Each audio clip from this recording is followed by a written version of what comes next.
Hi, this is David, the head of the reading writing section here at Qube. Today I have the pleasure of going over test 1 with you guys. So without further ado, let's start from question 1. So, question 1 is a word and context question. We know that with every test that we start on the digital SAT reading section, we always start with word and context questions. Now, there are two kinds of word and context questions.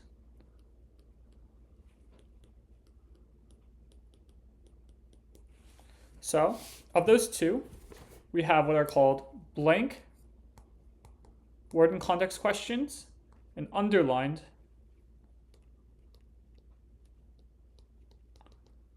word and context questions. And so, blank questions are essentially where we have some sort of blank in the passage. We need to find what fits best in the blank.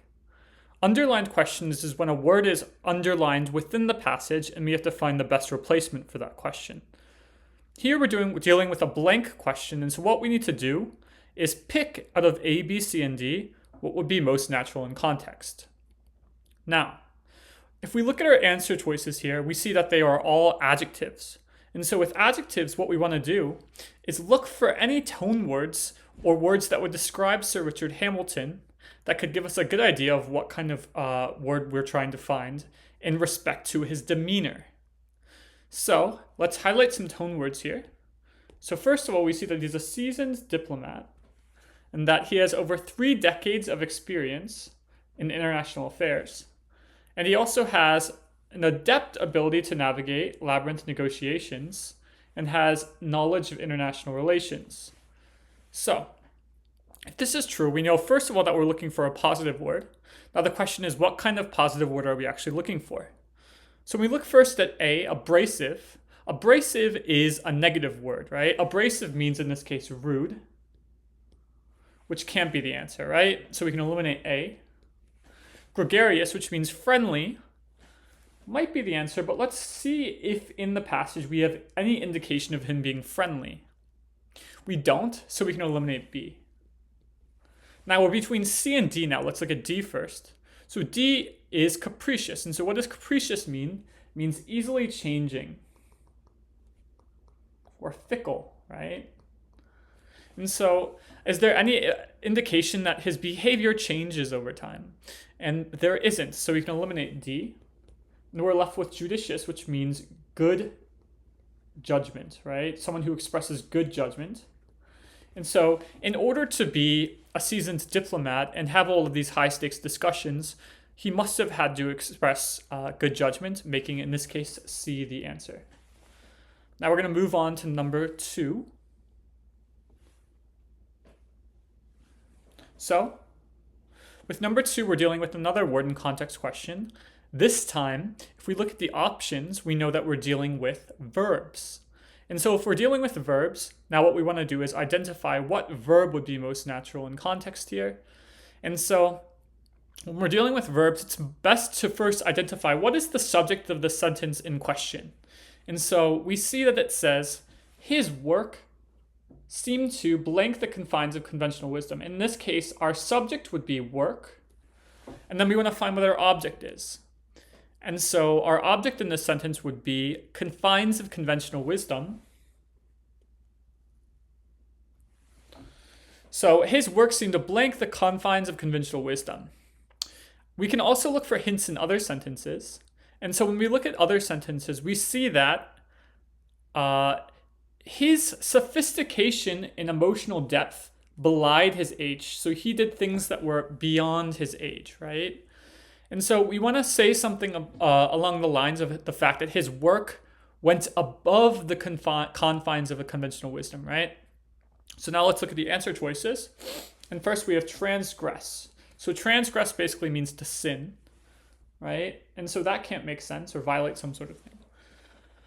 Corroborate, which means to prove or confirm, wouldn't make sense either because his work doesn't corroborate conventional wisdom. It goes above it, right? So confirm or corroborate wouldn't work. And then adhere, which means to listen to or stick to, wouldn't make sense because, again, it goes beyond conventional wisdom, and so we can eliminate C here. So adhere, I'll say listen to. And so we're left with transcend, which basically means to go above and beyond, right? And so as a result, we can pick transcend as our answer here, making D the answer.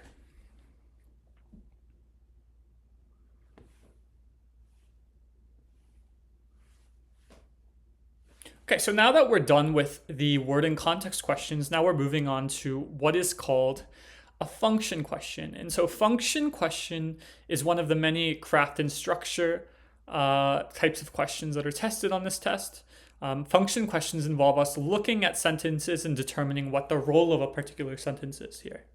And so when we look at this particular passage, what we want to first do is read the intro part.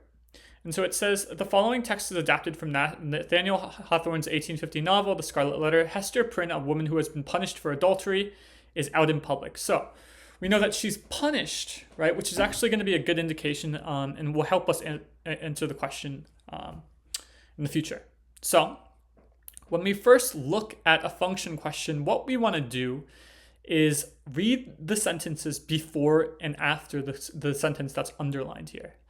And so the sentence before reads that her attire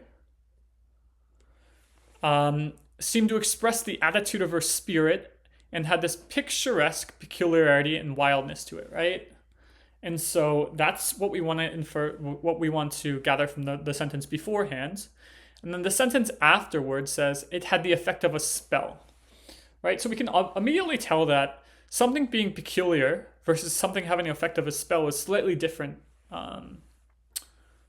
points, right? So then let's read the underlined sentence now. It says, the point which drew all eyes, as it were, transfigured the wearer, so that both men and women who had been familiarly acquainted with Hester Prynne were now impressed as if they beheld her for the first time, was that scarlet letter, so fantastically embroidered and illuminated upon her bosom. So we know that this underlined sentence is a little bit different from the sentence beforehand, given the fact that the sentence beforehand, first of all, talks about just her peculiarity. And then we see that with this function underlined sentence, that it has but, which is key to helping us infer the answer. So there must be some sort of contrast with the previous sentence. And then we know that the scarlet letter made people impressed as if they beheld her for the first time. And so her attire in general is unique, but the scarlet letter has this different impact, right? So when we look at the answers, let's look first at A. It provides a detailed depiction of a character's attire and beauty, enhancing the scene's imagery. So, in terms of talking about her attire in general, the sentence before the underlined sentence actually has more of that role. But the sentence that's in question is talking about more specifically her scarlet letter rather than her attire in general. And so that's why we can eliminate A. I'm going to skip down to C now. It subtly casts doubt on the claim made in the preceding sentence, prompting further scrutiny. So there's not necessarily doubt that comes out in this sentence. That it's more of just a shift in the discussion rather than doubt. And so that's why we can eliminate C. D, it effectively expands on the premise introduced in the previous sentence, adding depth to the narrative. So, does it expand on the premise that was introduced in the previous sentence? It's not so much talking about her attire as and talking about her peculiarity as much as it's introducing this scarlet letter and this profound effect it has on people. And so that's why you can eliminate D. And we're left with B.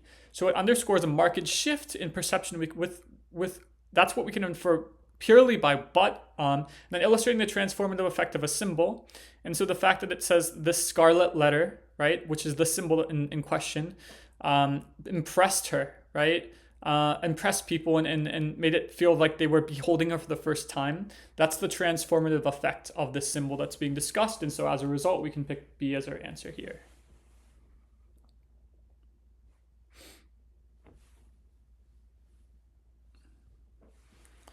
So now moving on to number 4. 4, we're dealing with another function question, this time nonfiction. And so again, we want to read the sentences before and after.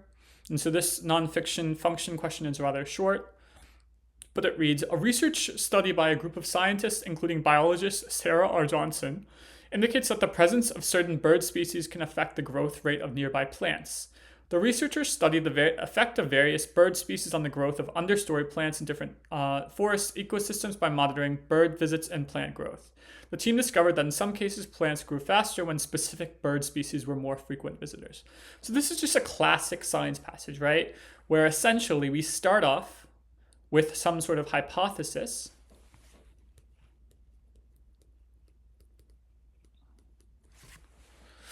Or in this case, more so than a hypothesis, it's like an argument that's being discussed. And then what we have is some sort of process that's being discussed. Let me write this again.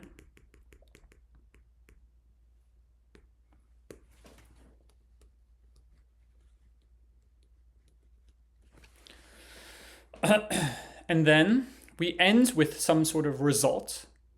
And so this is just the normal order in which we talk about these science passages. And this can obviously vary per science passage. But so in this case, what we want to do is we want to identify this underlined sentence, what the effect is. And we see that they're studying the effect of various bird species on the growth of understory plants in different forest ecosystems by monitoring bird visits and plant growth, right? So what we're essentially talking about is the process by which they came to the results they did. And so when we look at the options, it's not to establish a correlation, so we can eliminate A. It's not to justify why we picked a particular species, so we can eliminate B. To provide an example of a particular bird species influencing plant growth. Do they provide a particular example in the sentence? No. So we're left with to describe the approach or process used in the research study to gather data on, so we can pick D as our answer here. So let's move on now to number 5. So this is what we call the paired passage question, or cross-text, as it's officially known as. And so what we need to do is we need to read text 1 and text 2 and try to, in this case, talk about how text 2 would respond to the perspective put in text 1. And so not always do we see these cross-text connection questions always having to do with how text 2 would respond to text 1. It could be what point do they disagree or agree on. So there are slight variations to this kind of question, but in this case we're dealing with purely how would text 2 think about the perspective put forth in text 1. And so what we can do to sort of expedite the process in which we solve something like this is if we can find in text 2 a sentence that specifically references text 1, it's a lot easier to solve the question. And so in looking at text 2, there's a sentence that says, acknowledging the structural complexity of the cortex, her research tends to underscore a distinct yet interrelated aspect of this part of the brain. Her study focuses on the biochemical processes and signaling pathways in the cortex. So, in general, text 1 is talking about a particular structural element, and specifically the high density of neurons in the cortex, as well as the intricate labyrinth web of connections, whereas text 2 is talking about the biochemical processes. But the important part of this is the fact that in text 2 acknowledges that structural complexity is important, and that the structural intricacies discussed in text 1 do actually influence things. So we want to pick something that's along the lines of somewhat agreeing with text 1. In looking at A, B, C, and D, we can immediately eliminate C and D, given the fact that C is disregarding and D is arguing that it's outdated. So we can eliminate C and D and we're left with either A or B. And so in this case, the reason why B is not right is she wouldn't completely agree with text 1. If B said by partially agreeing, then B could be a potential answer, but it's not a complete agreement, so we can eliminate B. And we're left with A. By appreciating its relevance, but suggests that it lacks a detailed consideration of the biochemical processes in the cortex, which is discussed in text 2. So I'm moving on to number 6. So 6 is what we have called a quotation claim question, where essentially we have some sort of claim put forth in the paragraph, and we need to find a quote that would support the claim. And so the claim in question is, the character of Prospero demonstrates a change of heart when he decides to give up his magical powers. So we need to make sure that every part of the quotation in question references all of these ideas, right? Not only a change of heart, but when he gives up his magical powers. And so it's also important to look at who the character is talking about when they give the claim. So let's read A. Tells Miranda, "Oh, wonder how many goodly creatures there are here." Is this any sort of change of heart? No, and so we can eliminate A. What about B? Speaks to Ariel, "Our revels now are ended. These are actors. We're all spirits and are melted into air, into thin air." So they're talking about some sort of spirit being melted into air, but is this deliberately giving up his magical powers? And is it a change of heart? No, and so we can eliminate B. Looking at C here, proclaims to the spirits, "I'll break my staff, bury it certain fathoms in the earth, and deeper than did ever plummet sound, I'll drown my book." So we can see deliberate actions here, and it's proclaiming to the spirits, right? So he's going to break his staff, which potentially has some sort of magical powers, and burying it in the earth, right? And drowning his book. So this all has to do with things that he originally believed were associated with magic, giving up on them, and having this sort of change of heart, which allows us to pick C as the answer. Why is D wrong? D says, confronts Caliban, a born devil, on whose nature nurture can never stick. There's no change of heart here, allowing us to eliminate D and pick C as our answer. Okay, so now we have an overall structure of the text question. And so with overall structure of the text questions, like main idea or main purpose, we can see them in poems, nonfiction, and fiction passages.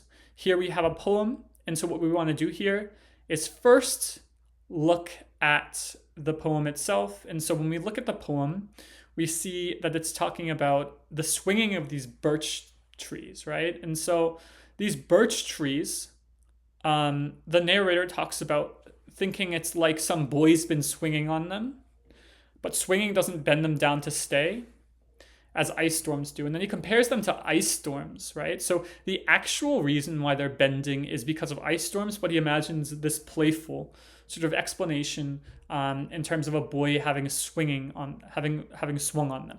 And so when we look at the options here, we want to pick something along those lines, given the fact that overall structure is talking about from start to finish, what are we talking about here? And so let's just start with D. And so the speaker admires the landscape and ponders the interplay of light and darkness in nature. There's no mention of light nor darkness in this piece, and so we can eliminate D as our answer. Now looking at C, the speaker discusses the resilience of birch trees and contemplates the ephemeral nature of beauty. Okay, so we might have an argument in favor of the resilience of birch trees. Now the problem here is the fact that he never contemplates the ephemeral or short-lived nature of beauty, allowing us to pick C as the answer. To eliminate C as the answer. And then we have B, which says, the speaker describes the destructive forces of nature, then laments the loss of childhood innocence. There's no mention of childhood innocence in him regretting or missing the loss of childhood innocence, so we can eliminate B. And we're left with A. The speaker observes the bending of birch trees, then imagines a playful explanation for their curvature or the boy swinging on them. And so as a result, we can pick A as our answer.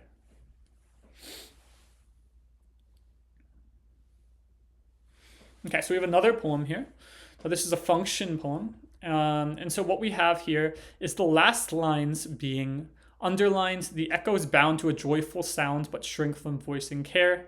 With this question, you'll see that there's contrasts throughout the piece. So the first line reads, laugh and the world laughs with you, weep and you weep alone. And so whenever we engage in some sort of collective happy emotion, everybody's with you, but when we are sad, you're essentially alone. And this is also clear in the underlined sentence in saying the echoes bound to a joyful sound, right? The echoes meaning the sound reverberates back, right? But shrink from voicing care. So there's more of a sound or more of a collective feeling associated with joy. and less so with sadness, or in this case, voicing care or concern. And so when we look at the various answers here, this would match with C in saying it delineates or shows the world's inclination to engage in collective mirth. So collective mirth meaning collective happiness rather than shared sorrow or sadness. And so that's why we pick C here. In terms of the other options being wrong, if we look at A, it says acknowledges happiness as the core human emotion experienced in nature. So while this passage does talk about happiness, it also talks about sadness, which A is essentially missing, and those lines specifically talk about shrinking from voicing care. So A would not fit the role of the lines underlined. It understates the shared resonance of joy and its ubiquity in nature. Again, it's only talking about joy here, and so we can eliminate B. It reinforces the speaker's conviction in the resounding nature of joy and sorrow. This doesn't talk about his conviction or confidence in this fact, and so as a result, we can eliminate D, leaving us with C as the answer.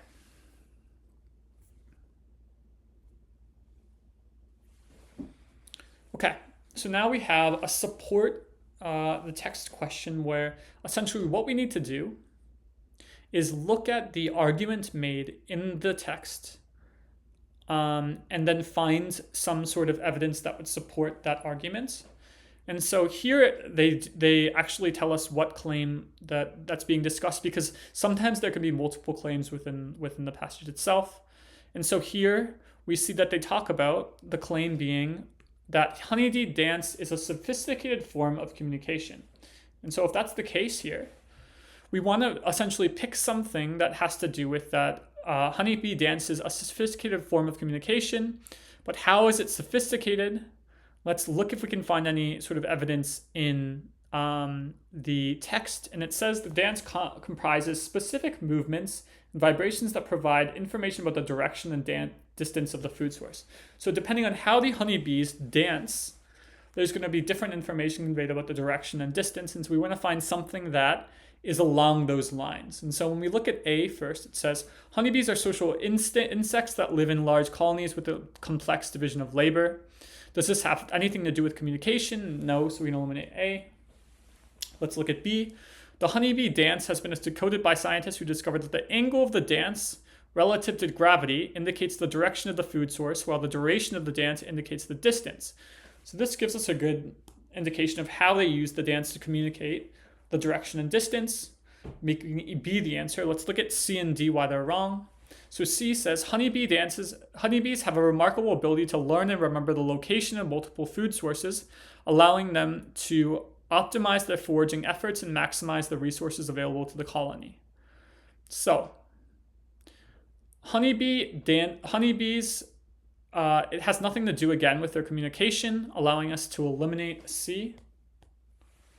And so D, the honeybee dance is not unique to one species of honeybee, but has been observed in multiple species. So sure, it does mention the word communication here and saying that's an effective form of communication, but it doesn't say how do they actually communicate, allowing us to eliminate D as our answer, leaving us with B as the answer. Okay, so now we're moving on to a table question. And so we have two types of table questions, which I'll discuss real quick. So of table and graph questions, they can either be support weekend based,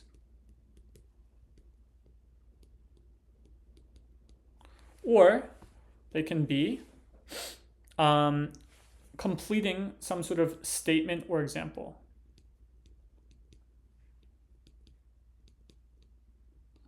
And so here we have a support weekend type of graph question. So let's look at what the actual argument that's being made is. And it says, Dr. Wright, however, suggested that while there is an apparent increase in the number of awards, early on, this increase in the number of awards did not necessarily correlate with a rise in the quality of literature, which he measured using average critical ratings. So what we want to do is make a test hypothesis here. And so what we could say is award number does not necessarily translate to what we could say. It doesn't necessarily translate to an increase in critical ratings. I'm just going to label it CR. So what we're essentially saying is that an increase in number of words doesn't necessarily increase in a critical ratings. And so what I'll do here is put that this is not equal to an average critical rating increase. And so what we want to do is not support this conclusion, but actually weaken it. And so we want to find something that says the number of awards going up. So something with higher critical ratings actually does elicit more rewards. And so we want to find, to weaken this conclusion,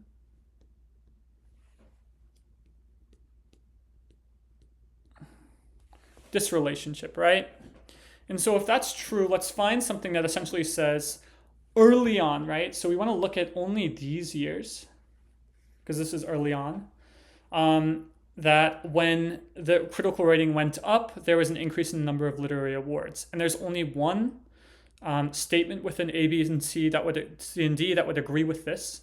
And that's D, because it says from the 1960s and 1970s, the number of literary awards rose by 5, and critical rating increased by 1.9, allowing us to pick D as the answer. As for why the other ones are not right, A talks about the 1990s, which is not early on. 2010s and 1960s would not be discussing necessarily early on, because 2010s is not early on, so we can eliminate B as well. Again, C is not discussing early on either, and so we can eliminate C. So even having the simple language of early on allowed us to eliminate a lot of questions here. A lot of the answers here, allowing us to pick D as our answer. Okay. So moving on to number 11 here. Again, we have a support weaken kind of graph question, but here we have support rather than weaken, right? So what we want to do first is identify what is the conclusion. And the conclusion reads, while all woods showed changes in sound velocity over the time analyzed, certain woods displayed more pronounced increases as a result of density changes. So there are actually two parts of this support graph question. So the first is that all woods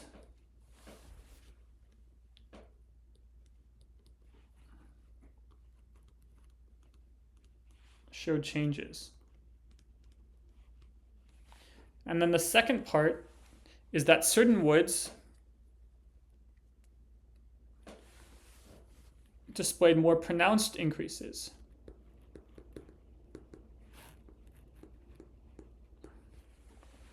And that's in sound velocity. So bigger velocity changes. Okay. And so we want to make sure that our answer would address both parts of this claim. And so we look at A. It says mahogany showed the most significant change in sound velocity, indicating its greater sensitivity to environmental changes. So that would address number 2, but not number 1, allowing us to eliminate A. What about B? All of the woods observed a change in velocity, but only maple, oak, ash, and spruce observed density changes. We're concerned with velocity changes, not density changes, allowing us to eliminate B. What about C? None of the wood types observed a velocity change of less than 100 meters per second, and maple observed the greatest change in sound velocity when considering woods that underwent density changes. So in saying none of the woods observed a velocity change of less than 100 meters per second, it's acknowledging that all woods showed a change in velocity, right? While also pointing out that maple observed the greatest change in sound velocity, satisfying both number 1 and number 2 parts of our claim, and making us pick number C. As to why D doesn't make sense, D reads, none of the wood types observed a velocity change of less than 100 meters per second, and maple observed the greatest change in sound velocity when considering woods. Oh, sorry, I read C again. D says maple displayed the least significant velocity change, and oak displayed the greatest velocity change when examining woods that underwent density changes. And so they talked about velocity changes here, but not the fact that all woods showed changes in velocity, allowing us to pick to eliminate D as our answer and leaving us with C that we can pick.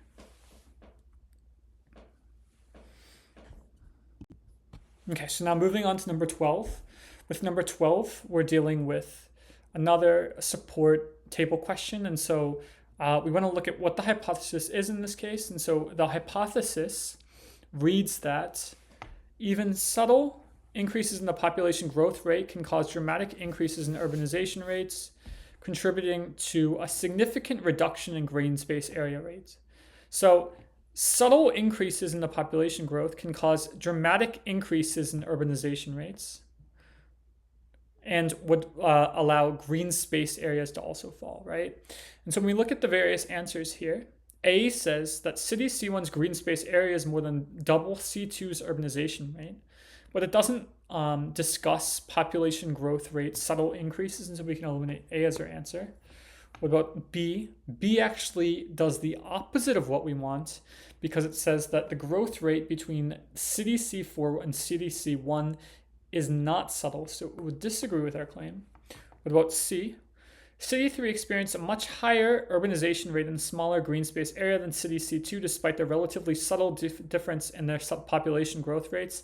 If we look at C2 and City C3, we can see that there was only a 0.1 increase in population growth, but urbanization rate doubled and green space went down, therefore satisfying our conclusion. If we look at D, City C5 with the highest population growth also has the highest urbanization rate and the smallest amount of green space. This does not, again, discuss subtle increases in the population growth rate, allowing us to eliminate D as our answer and leaving us with C.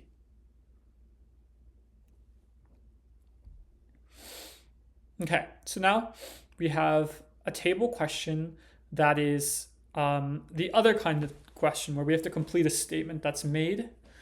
And so when we look at this kind of question, we want to make sure that we understand exactly what this passage is talking about. And so they talk about the fact that an increase in CO2 levels can lead to ocean acidification, which negatively affects marine organisms such as coral reefs, mollusks, and some species of plankton. And so we should expect that as atmospheric CO2 increases, that oceanic CO2 concentration or acidification should increase as well. And so when we look at the answer choices, the researchers posited that blank. A reads the increase in the atmospheric CO2 concentration between time period A and time period D. So we see that atmospheric was from 280 to 370, may have had a significant impact on marine ecosystems due to ocean acidification. We can see that oceanic CO2 concentration also went up by 200 over that period, allowing us to pick A as the answer. Now, why do the other ones not make sense? If we read B, first of all, it says, the difference in oceanic CO2 concentration between time period A and time period B might not have been significant enough to affect marine organisms. This would weaken our conclusion rather than strengthen it, allowing us to eliminate B. What about C? The relatively stable oceanic CO2 concentration between time period B and time period C could indicate a period of reduced impact on marine ecosystems. Again, we don't want stable, we want an increase. So we can eliminate C as an answer. Finally, leaving us with D. The substantial increase in atmospheric CO2 concentration between time period B and time period C could have led to a more rapid decline in the health of marine ecosystems. So let's look at time period B versus C. And during period B versus C, there was an increase of 10, which is not more rapid than the other period. So because it disagrees with the graph, we can eliminate D as our answer, leaving us with A. Okay, so before we move on to a grammar section on any sort of reading and writing module, we know that we are always going to end on what are logically complete questions. And so in this case, this logically complete question reads, despite constituting a modest fraction of the audiences at public speeches, skilled rhetoricians, or in this case we're talking about people who are skilled speakers, tend to exert a disproportionate influence over crowd reactions. A likely rationale for this skewed influence might be that seasoned orators, or again, skilled rhetoricians and seasoned orators are the same thing here, understand the nuances of persuasive communication, and their grasp of these subtleties could blank. Okay. So there are two kinds of logically complete questions. One is called inductive reasoning, and the other is called deductive reasoning. And so generally on the SAT, around 90+% of the logically complete questions are going to be inductive reasoning.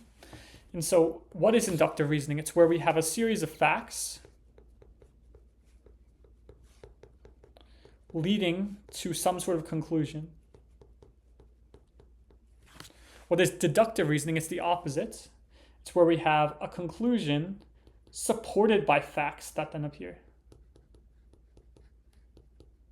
And so the question is, how do we know when something's inductive?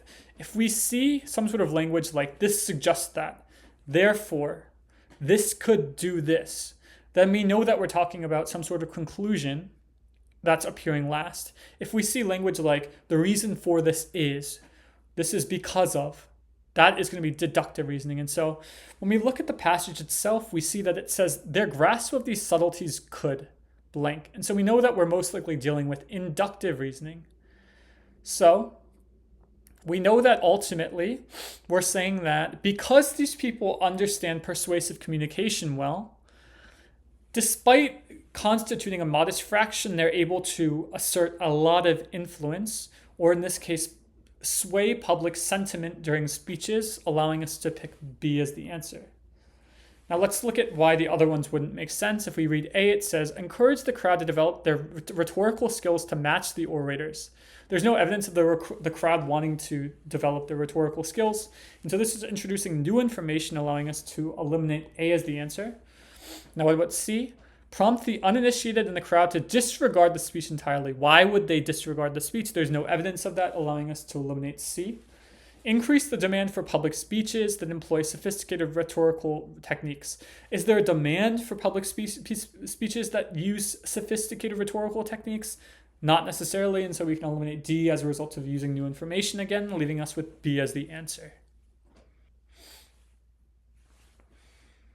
Now moving on to number 15. So now we're on to the grammar section, the grammar part of the reading module. And so with grammar, we have two kinds of grammar questions. One, boundaries, which deals with punctuation. And then we have form, structure, and tense, which deals with things like misplaced modifiers, tense, etc. And so we can see that we're dealing with a boundaries question or punctuation question here.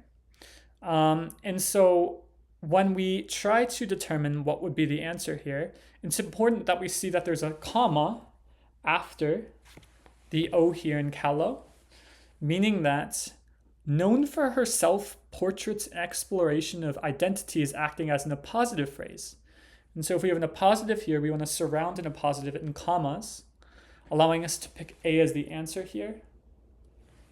B, C, and D would be all grammatically incorrect and have different use cases that wouldn't work in this particular question.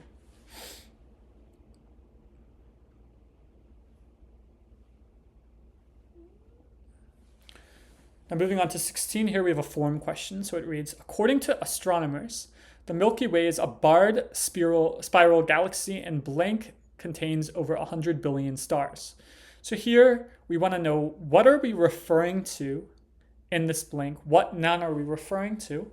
And we know that we're referring to the Milky Way, right? So the Milky Way contains over 100 billion stars, and we know that the Milky Way is singular, making us want to pick B as the answer.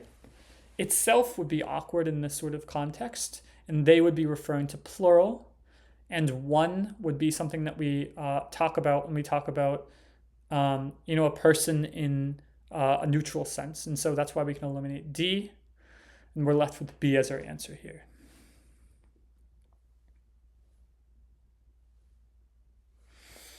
Moving on to number 17.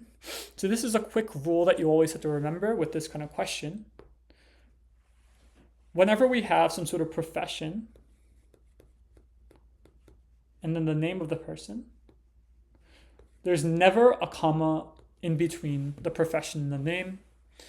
However, here we do see that there is a second dash in this sentence. And so if there's a dash, we know that in the middle of a sentence, when we have additional information, which is in the form here, famous for his dystopian novels, 1984 and On the Animal Farm, we know that we need two dashes, both before and after the additional information, allowing us to pick B as the answer. and the other ones would be therefore grammatically incorrect.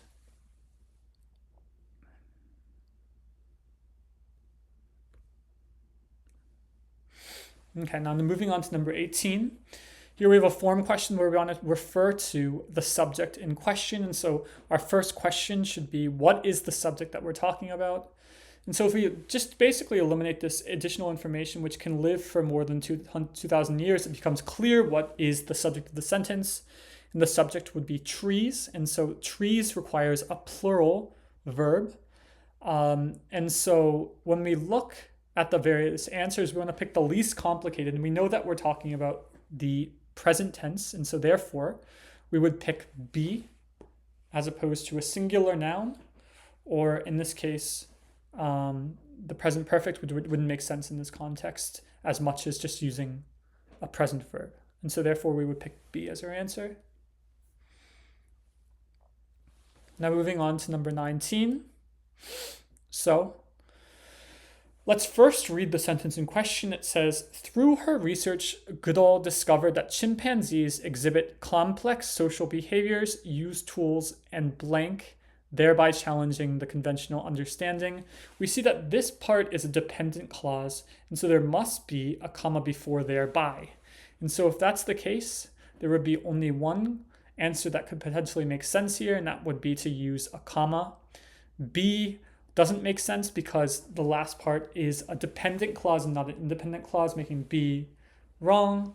A would be using something without commas, even though you need to use commas, eliminating A. And then finally D, we don't have some sort of list, or we're not saying, like, for example, they use one thing and then talking about that one thing. And so as a result, we can eliminate D as its improper use of, in this case, a colon. And so we're left with C as our answer here.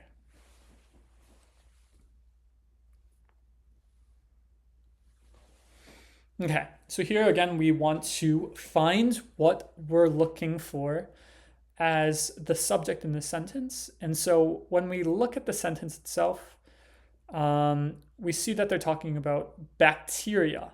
And so the singular of bacteria is bacterium, and bacteria are plural. And so if that's the case, we know that it says they also convert nitrogen. So that's another hint that we're talking about a plural subject. And so if that's the case, we need a plural noun here before growth. And so therefore we would say their growth, or A.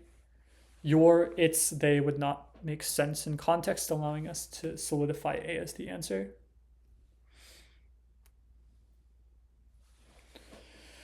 Now moving on to 21. So when we read the sentence in question, it's defying all odds. Hamilton didn't just return to the water. She blank the 2004 NSSA National Championships in California. She won first place in the Explorer Women's Division and secured a position as a top-ranked female surfer. So, first of all, when we read the first part of the sentence, defying all odds, Hamilton didn't just return to the water. She blew her competition out of the water figuratively. We know that that alone can act as a sentence. And then after, during the 2004 NSA National Championships in California, she won first place. So we have two sentences that need to be separated with either a period or a dash. And a period or a semicolon. And the only answer that would do that would be D. The other answers would essentially create a comma splice with C. And then B, blew her competition out of the water figuratively during the 2004 NSA National Championships. That's just a run-on sentence, which wouldn't make sense. And so we can eliminate B and C. And then finally A, blew her competition out of the water figuratively during, again, same problem. We're just continuing a sentence that needs to stop. And so we're left with D as our answer here. Now moving on to 22. Now that we're done with the grammar part of the module, now we're moving on to expression of ideas questions. So the first kind of expression of idea question that we're talking about would be transition questions. And so we want to look at the relationship among sentences. And so what we can do is first see in the second sentence, it says, his famous equation E equals mc squared revealed the equivalence of mass and energy. And so the question is, Einstein's work laid the foundation for various modern technologies. What is the relationship between the previous sentence and this last sentence? And so nonetheless, are we discussing some sort of contrast or but? No, so we can eliminate A. Are we talking about a summary of things that have been said before? No, it's new information, so we can eliminate B. Despite this, or saying something contrary to what we would expect, that wouldn't make sense, so we can eliminate despite this, and so we're left with accordingly. So guys, you need to remember that accordingly doesn't mean, in this case, according to. It means consequently or therefore. And so we know that we're talking about a cause and effect relationship by revealing the equivalence of mass and energy. He laid the foundation for these various modern technologies. And so because we're talking about a cause and effect relationship, we can pick C as our answer. Now moving on to 23. So in 23, we see that the second sentence reads, it maintained order. The Roman Empire maintained order and stability through a complex system of government and law. So it maintained order, but then all of a sudden in the last sentence, we see that there's eventually succumbing to a combination of internal strife. So we want some sort of contrasting transition here. And so therefore wouldn't make sense. Furthermore, or additionally, wouldn't contrast the two sentences, and so we can eliminate C. In contrast is when we basically compare A and B, but we're not comparing A and B. We're basically saying, however, this didn't occur forever. So we're talking about more in terms of some sort of chronological time order in which something happened contrary to what happened before. And we don't use in contrast in that sort of situation. So we're left with B or but, nevertheless, as our answer here.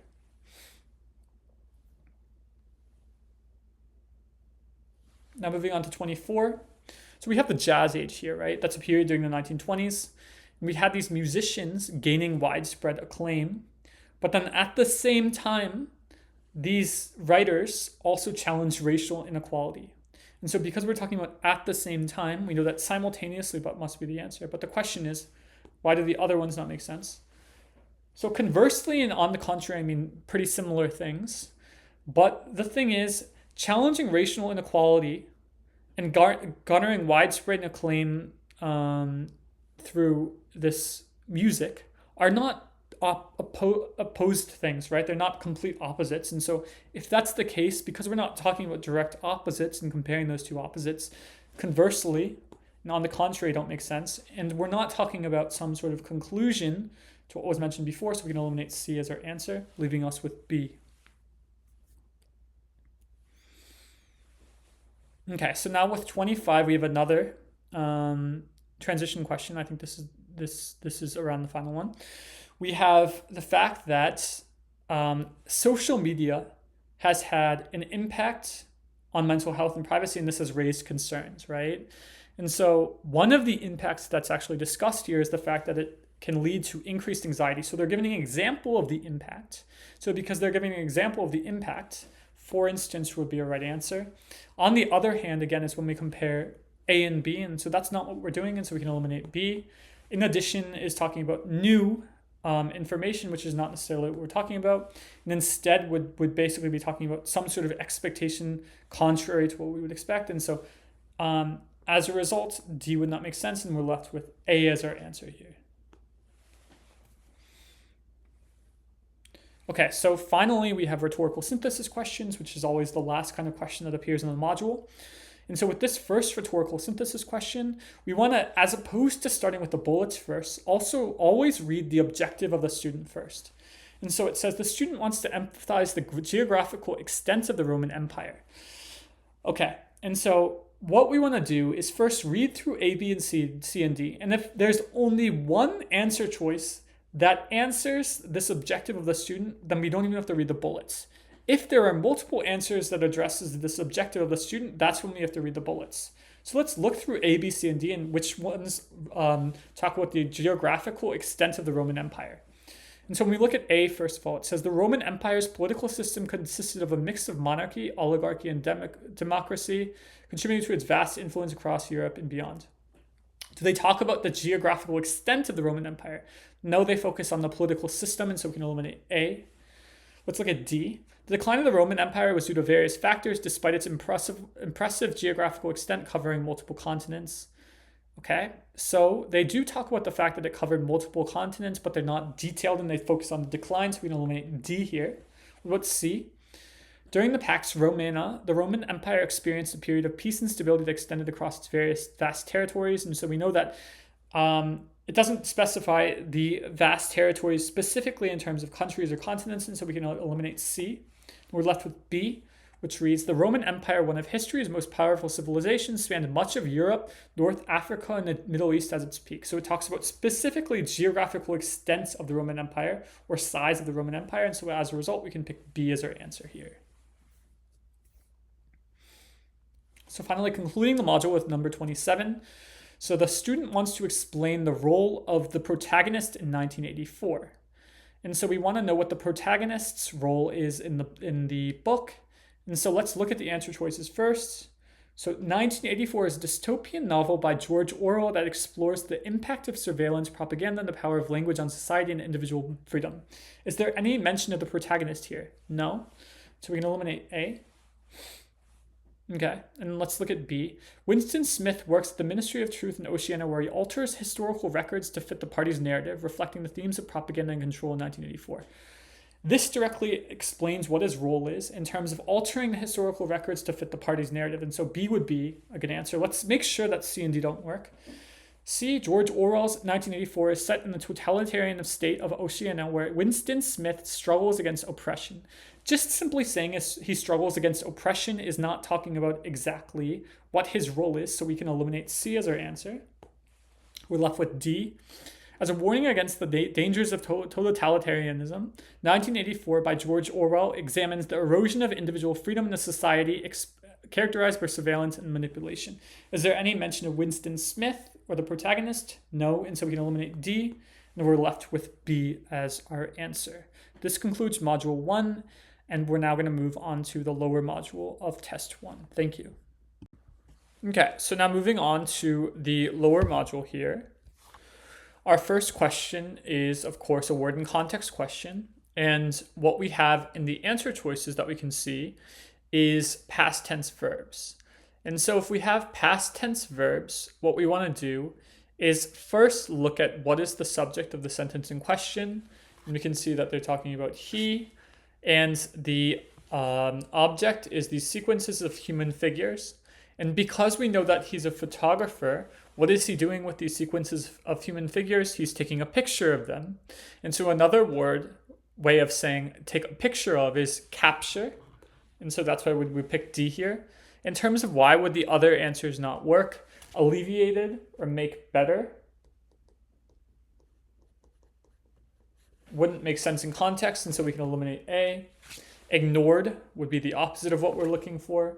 And fabricate or make up wouldn't make sense either. And so we're left with D as our answer here. Now moving on to number 2. Number 2, we're dealing with nouns. And so what we want to do is first look at the sentence in question. And so her work led to a nationwide environmental movement and was instrumental in the blank of the Environmental Protection Agency.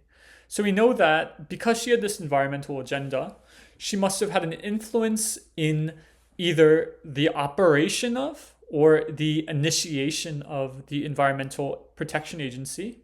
And so when we look at the answers, in this case, suppression, which means stop, wouldn't make sense. And then disruption, or essentially interference, wouldn't make sense. And so we can eliminate B.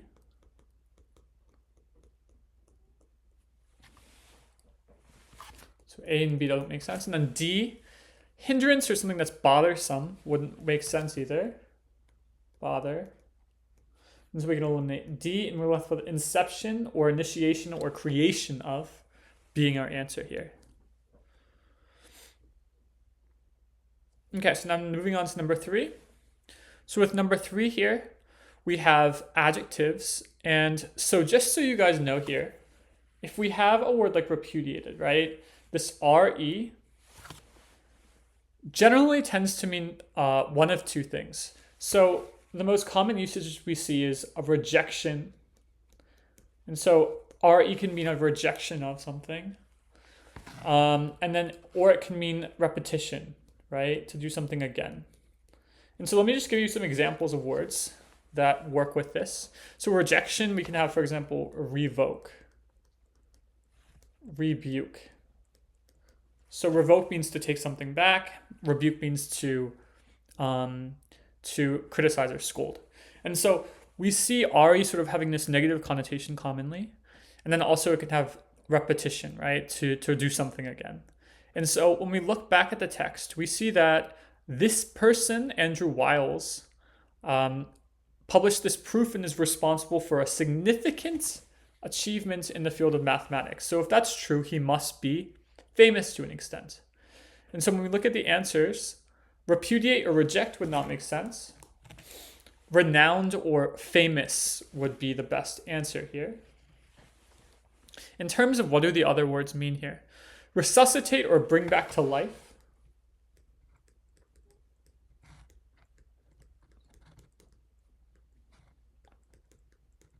That wouldn't work. And ratify or officially approve.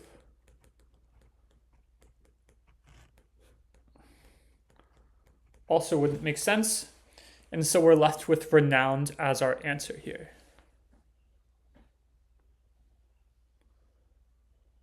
Now moving on to number 4. So here we have verbs, and let's look at specifically what's happening. We have the works of painter Henri Matisse. And so because he had this audacious departure from realistic representation, we can infer that, one, because of the skepticism, he was criticized, right? And so we want something that essentially means criticized. And so when we look at the answers here, financed or given money would not work, right? So we can eliminate D. Protected would be the opposite of what we're looking for. Endorsed or supported would be, again, the opposite of what we're looking for.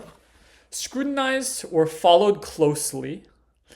Scrutinized also, connotation-wise, tends to mean criticized often. And so that would be the best answer here, scrutinized.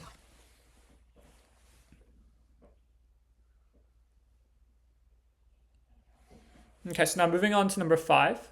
So with 5, we're looking at the Montessori method of education, and we can see that in the answer choices, we're looking at nouns, right? And so let's look at the sentence in question. And it says, however, Montessori's approach initially faced strong blank from conventional educators who believed in teacher-led instruction. And so we know that Montessori education is this child-led learning, right? And so conventional educators who believed in teacher-led instruction are going to disagree or potentially criticize the Montessori approach. And so we want something that means something along those lines. And so assimilation or trying to adjust to some sort of new culture or surrounding would not make sense. Compliance or following the rules would not make sense. Now looking at dissent versus predilection. Predilection is like basically a tendency to do something, and so that wouldn't make sense. Or a liking to do something, right? That wouldn't make sense, and so we're left with dissent or going against something. And so dissent would be our best answer here. Now moving on to number 6.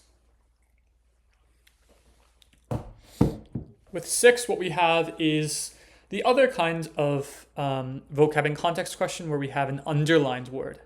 And so with this question, we want to do things a little bit differently than what we did before, as opposed to simply picking an answer that would occur, that would work most naturally in the blank. What we want to do is now pick a replacement for the word that is underlined. And so we can see that the word here, accompanied, is underlined. And so what we want to do is replace accompanied with every single answer choice and find what works most naturally.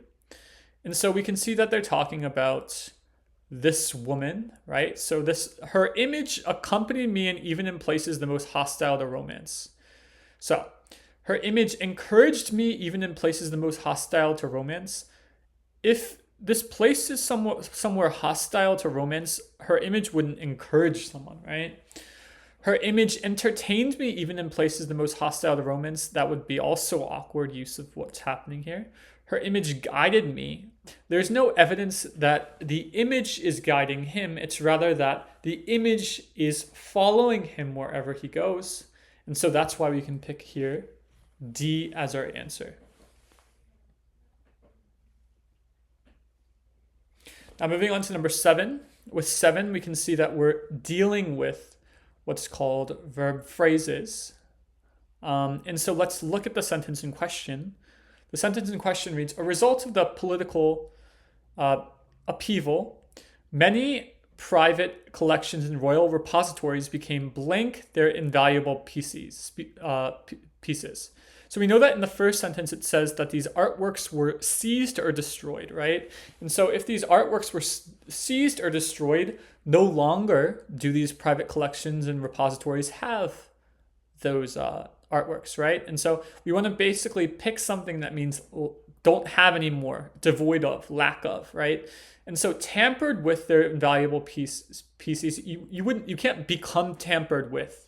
So just as a result of that being awkward and not making sense here, A wouldn't make sense. So in terms of what is the actual definition of tamper with, it means to interfere with, right? And then in terms of B, oblivious to. So the repository became oblivious to their invaluable species. They're highly aware of them. They're not oblivious, right? So B would make sense. In terms of D versus C, averse to means not liking something. That doesn't make sense here in context either. And so bereft of or lacking, devoid of, would be our best answer. And so we can pick C as our answer here.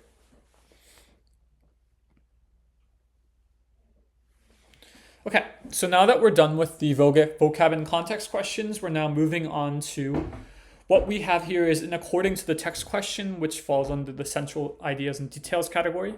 So in terms of how we do this question, what we want to do is look for the specific wording that occurs in the question. And we see that it says, according to the text, why was the detection of neutrinos from the CNO cycle by the Borg-Zeno experiment significant? And so when do they actually talk about the detection? We see that the detection occurs in the last sentence. And so it says, this detection has confirmed that the CNO cycle, though less dominant than the proton-proton chain, indeed contributes to the sun's energy production.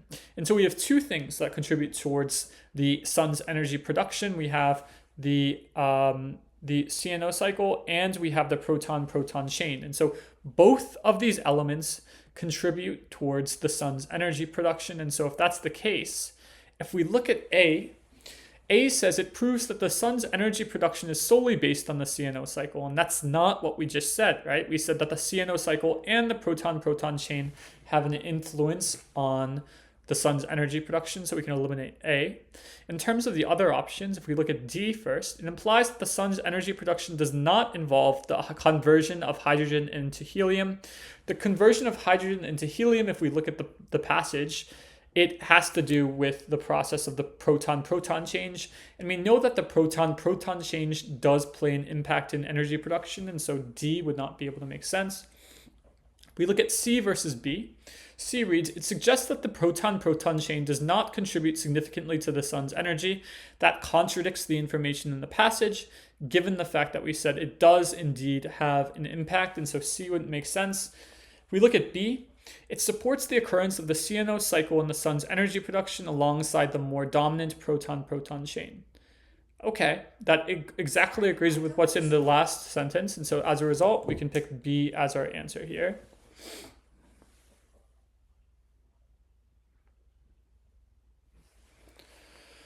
Now, moving on to number 9. So if we look at number 9 is a quotation claim question. And so let's read what the quotation claim actually is. It's that the poem conveys the speaker's longing to be unchanging and eternal, much like the bright star, to forever appreciate the beauty of his beloved. And so when we look for an answer here, we need to make sure that it addresses unchanging and eternal and the beauty of his beloved. Forever appreciating, right? And so when we look at the answers here, essentially what A is doing is it's not saying the bright star is eternal. It's saying that the bright star is essentially alone, unlike his beloved. And so this is irrelevant to what we want to basically say. And so that's why we would eliminate A as an answer. In terms of B, we have the moving waters at their priest-like task of pure ablution around Earth's human shores, or gazing on a new soft fallen mask of snow upon the mountains and the moors. This is essentially just talking about nature. It's not comparing this longing to be unchanging and eternal to a bright star, and so as a result of it being irrelevant, we can eliminate B. C versus D, if we look at D first, it says, still to hear her tender taken breath, and so live ever, or else swoon to death. There's no mention of the unchanging aspect in D, and so we can eliminate D. We're left with C, which essentially says, no, yet still steadfast, still unchangeable. Pillowed upon my fair love's ripening breast, to feel forever its soft fallen swell, awake forever in a sweet unrest. So it's not only addressing the unchanging and eternal component, it's talking about appreciating his beloved forever. And so as a result, we can pick C as our answer here. Now looking at number 10, we have another quotation claim question. And so what is the quotation, the claim that's being talked about in the paragraph? We see that it says, he credits the citizens financial assistance in a memorable remark for his transformation, and he wishes to return a fortune to this unknown benefactor. So there's some sort of citizens donation or financial assistance he made, and he wants to pay back that benefactor, that donator, right? So when we look at A, does that have anything to do with wanting to donate back or return his fortune to the benefactor? And there is no mention of that whatsoever in A, and so we can eliminate A. B, for the same reason, is wrong, right? It's talking about him being a gambler and asking for help. It doesn't have to do with wanting to pay back or give back the fortune to the unknown benefactor, and so we can eliminate B. In terms of C versus D, C is focused on the town and the environment in the town rather than returning the fortune, and so C would not make sense. And so D, now I have no idea who that man was, but I want him found so that what? He can have the money or give it away, testifying my gratitude to him. So this directly addresses what was mentioned in the claim, and so as a result, we can pick D here as our answer.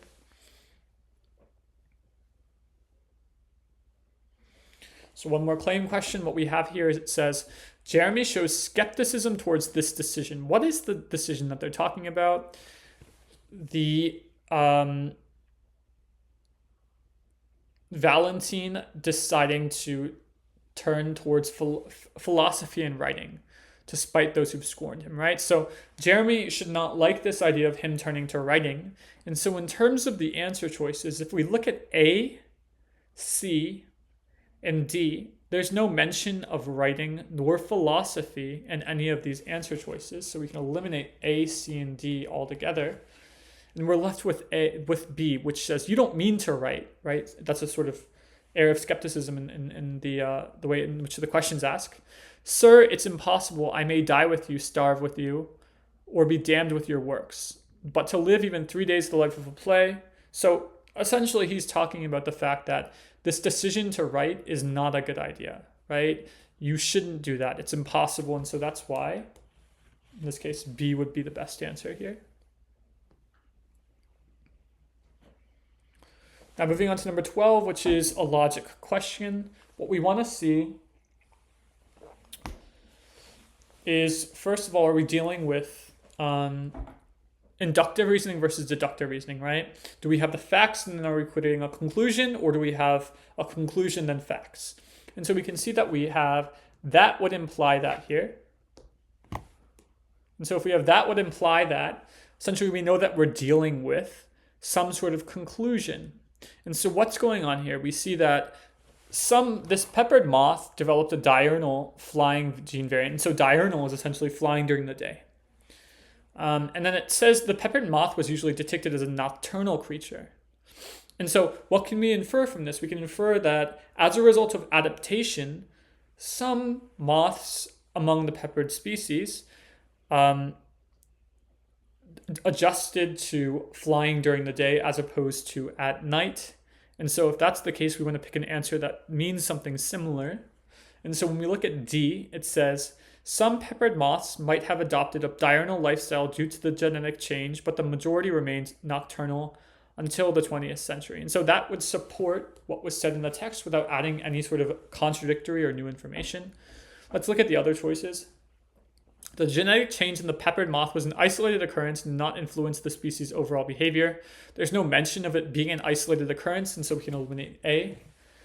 B, the peppered moth was simultaneously nocturnal and diurnal during the Industrial Revolution. That doesn't make sense because then it wouldn't sleep, right? And so clearly, the species does have to sleep, and so there's no mention of this information either, and so we can eliminate B. C, the study published in Nature misidentified the gene variant associated with diurnal flying. So anything that has to do with, like, for example, an error in the question, in one of the answer choices, that's normally not going to be a right answer because there's no corroboration for this, right? There's no mention of any sort of error that was made in the study, and so that's why we can eliminate C, and we're left with D as a result here.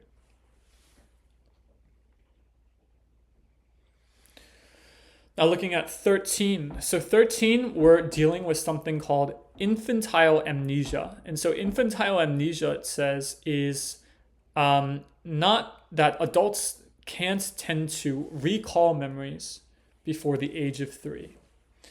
And so when they look at this study, there was criticism that the researchers failed to take into account the influence of language development on memory recall.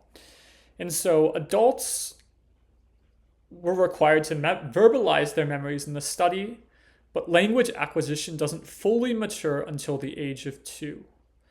And so when we think about this, right, so the study is looking at essentially the fact that 3 onwards, we tend to recall memories, right? But then at 2 years old, that's when we are able to actually start language. And so we have 2 sorts of memories, right? We have what are called verbal memories and nonverbal memories.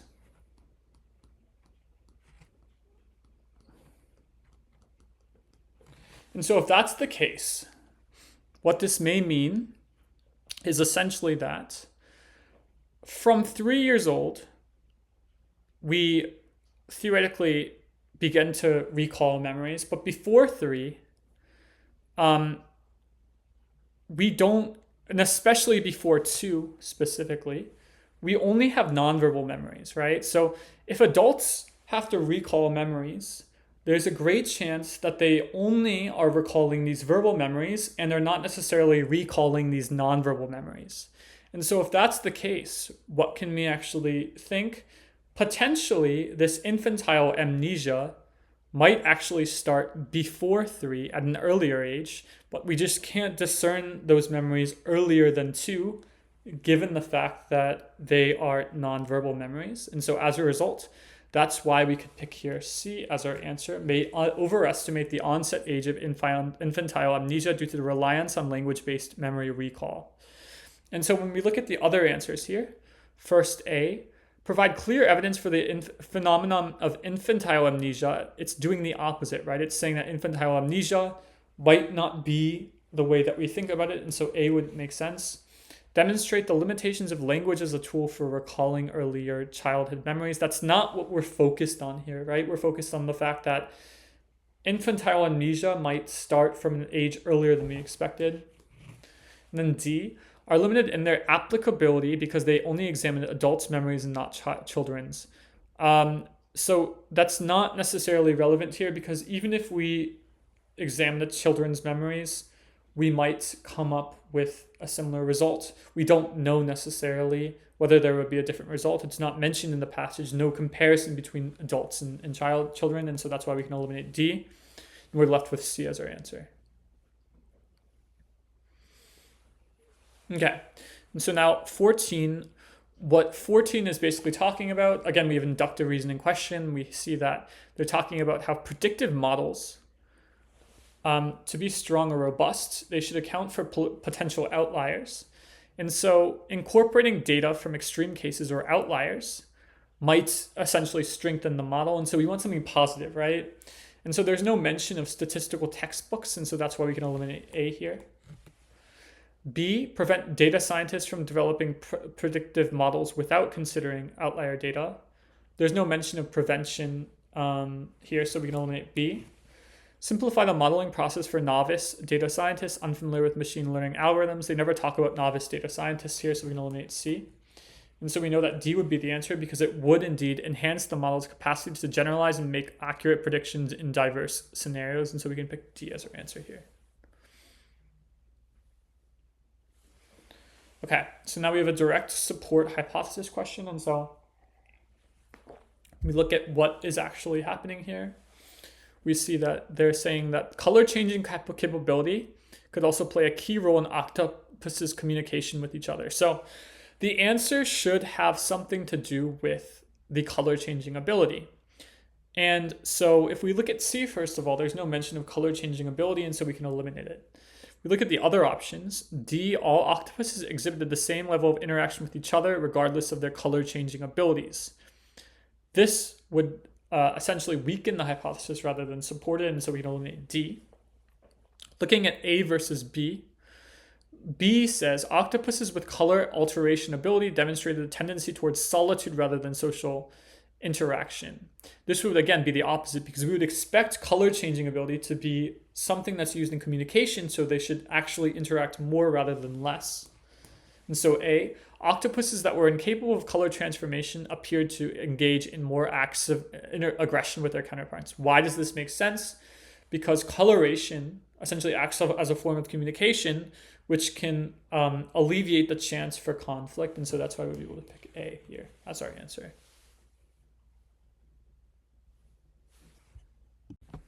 Okay, so now moving on to the grammar section of the lower module. What we have for this question is a pronoun question, right? Where we have them, it, which, or her. And so when we look at the first sentence, it says the term Goldilocks zone refers to the habitable zone around the star to blank Earth owes its ability to support life. So when we see the fact that we're dealing with a dependent clause and a noun being the last part of the independent clause in star, we know that we're dealing with a situation in which we can't use a pronoun and we can't use an object pronoun. So we can eliminate them being an object pronoun, it and her, well, one being possessive and one being a pronoun. And so that leaves us with which as our answer, given the fact that we are explaining this noun.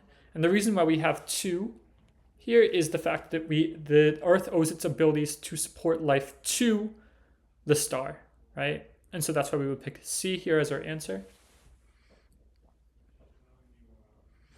Now moving on to 17. So here we have another forum question where we want to look at they then engage in a frenzied breeding season with males blank fiercely for mates in both sexes, taking advantage of the abundance of food and water to reproduce and thrive. So if we have a normal sentence and then we have with attached in a dependent clause, we know that we're looking for the ing version of the verb. And so when we look at the answer choices, competing would be the best answer. And the other ones would not make sense. If we look at D, having competed, if this with wasn't here and we say they then engage in a frenzied breeding season, having competed, and then we have a with here and then some sort of other clause, D could potentially make sense, but that's not that scenario we have, given the fact that we start with here, and so D wouldn't make sense. And 2 would not make sense with 2, and then compete obviously wouldn't make sense either, leaving us with competing as our answer. Now moving on to this next question. So whenever we have a list, but within that list we have commas. Let's say, for example, I want to list city names, and I say, I want to live in Tokyo, Japan, Seoul, South Korea, and Paris, France. Well, in that case, after the city names, there's a comma. So in order for things to not be confusing, when we have a list and we have elements, then what we do is we have the commas, and then the outer part of this list, we use semicolons instead of commas to not make things confusing. And so if that's the case, if you look here, we have vitamin C rich oranges, semicolon, small antioxidant laden blueberries, and we need another semicolon. And so when we look at the answers here, the only one that would make sense would be C. The other answers, A, B, and D, do not contain semicolons, so we can eliminate them as potential answers. Now moving on to this next question, we have a form question where we want to find what subject we are referring to with this pronoun. And so we see that the sentence in question says, it's important to note that while promising, the research on probiotics is still evolving and blank effects. So what is the verb? What is the noun that we're referring to? Are we talking about the research effects, or are we talking about probiotics' effects? And so we know that we're talking about the effects of probiotics, because probiotics is the continuing main subject of this piece. And so if that's true, probiotics is plural, not singular, and the only plural noun that would work here would therefore be there. And so we can pick it as our answer here.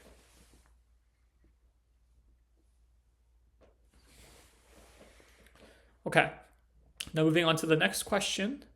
We want to then identify what is the subject of the sentence that we're looking at. And so we see that if we remove this designed to remove dust, allergens, and harmful particles part, given the fact that that's additional information, we're left with the innovative system should filter out harmful particles. And we know that the innovative system must be the subject here, but we have the word should.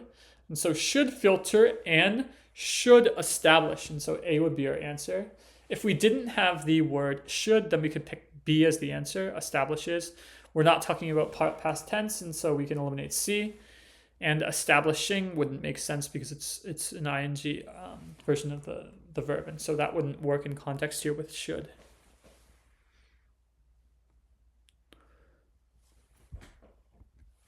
Now moving on to the next question. So researchers now wonder where, and we have multiple answers here that could potentially work. Are we actually asking a question? If researchers are just wondering something, we're not asking a question, so we can immediately eliminate A and D. And so are we looking for, the researchers now wonder where did the passages lead? Researchers now wonder where the passages led. So in terms of the correct grammatical construction here, we would say researchers now wonder where the passages led. Researchers now wonder where did the passages lead would be a incorrect grammatical structure, and so we can eliminate C as the answer, leaving us with B. Now moving on to number 22. So when we talk about the two scientific fields that are mentioned here, we don't have language that's different. For example, we don't say in different scientific fields, we say in two different scientific fields. And so we're just listing out the two different scientific fields that we're talking about. And so whenever we're listing anything out, we need to use a colon, and so A would be the answer. B using a semicolon would not make sense because we're not dealing with two independent clauses, and so we can eliminate B. D would be a run-on sentence, and so we can eliminate D. C, fields, comma, such as physics and chemistry. The reason why this would be wrong is they're only talking about these two different scientific fields. Such as implies examples, but because such as physics and chemistry is already two, those aren't examples, right? They're just the two things that are being listed, and so C would not make sense. We can only use such as in example situations. Now moving on to number 23. Here, the question is, are we looking at past or present tense. And so it says, over the years, dedicated archaeologists such as Fiorelli, who introduced the method to cast the bodies of Vesuvius's victims. So over the years, meaning in the past and present today. And so if that's the case, we need something that is essentially present perfect, that accounts for the past and present. And so that's why have and covered would be the best answer. And we know that we're talking about archaeologists, and so we're talking about a plural verb rather than a singular verb, leaving us with C as the answer. Over the years implies today is still true, and so uncovered or in the past also would not make sense, leaving us with C as the answer. Okay, so now that we're done with the grammar questions, now let's move on to the transition questions. And so let's start by trying to establish the relationship among sentences in this piece. And so it says here, the groundbreaking discovery of the Higgs boson in 2012 at the Large Hadron Collider provided crucial evidence for the Higgs field, a fundamental component of the standard model of particle physics. This landmark discovery confirmed our understanding of how particles gain mass. So we had this discovery of the Higgs boson in 2012, which confirmed our understanding of how particles gained mass. Now, there was also this gravitational waves discovery in 2016. And so both had some sort of contribution that changed the way that we think of things. Or not changed the way that we think of things, confirmed the way that we think of things. So we see that confirmed our understanding of how particles gain mass and confirming a century-old prediction.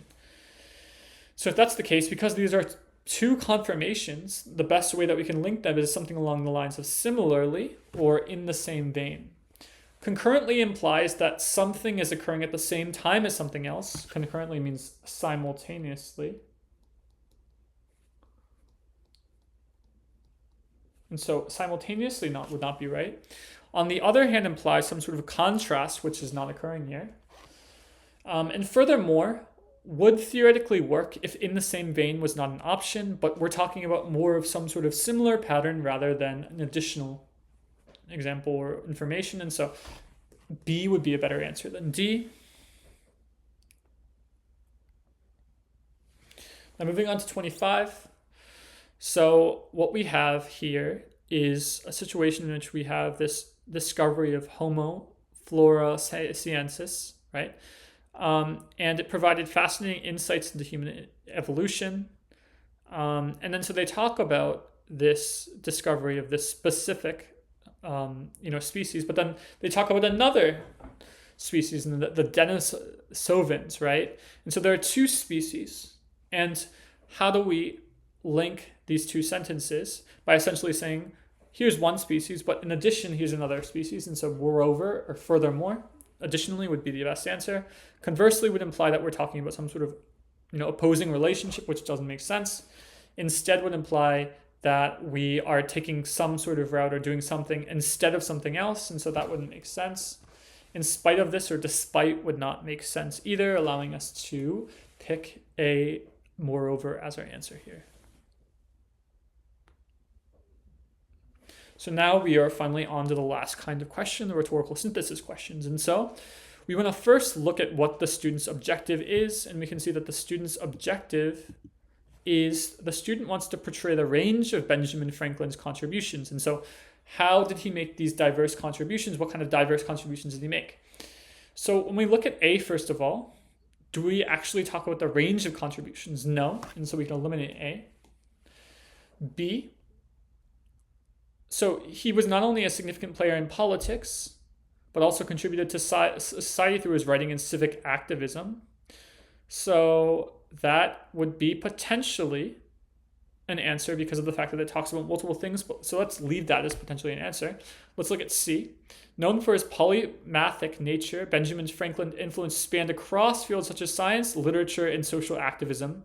So in comparing B and C, we can see that C is much more specific in terms of the range of things he did, not only just talking about two of those things, and so we can eliminate B. Looking at D, D is no mention of any sort of range of activities that he was a part of, and so more so than D, we have C as our answer here. And now finally concluding with number 27. So it says the student wants to convey the circumstances and the mystery surrounding the Dyatlov Pass incident. And so we know that we're not only looking for one circumstance, but circumstances in the mystery, right? So when we look at A doesn't talk about what the actual circumstances were, and so we can eliminate A. C, again, just says that they had a mysterious death rather than talking about what the actual circumstances were that were peculiar, and so C would be a wrong answer. D, incident found that the hikers tore their tent from the inside. That is indeed peculiar, but it's only one circumstance rather than circumstances, and we can eliminate D. And so we're left with B. The past incidents is puzzling because the hikers found dead had inexplicable injuries and then fled their tent without proper clothing or shoes. This is multiple circumstances that are mysterious and peculiar, and so as a result, we can pick B as our answer. That concludes the lower module. Okay, so now we're going to move on to the upper module. And so the first question, like always we have here, is a word and context question. And we can see that here we're dealing with a blank and word and context question. And so let's go ahead and try to solve it.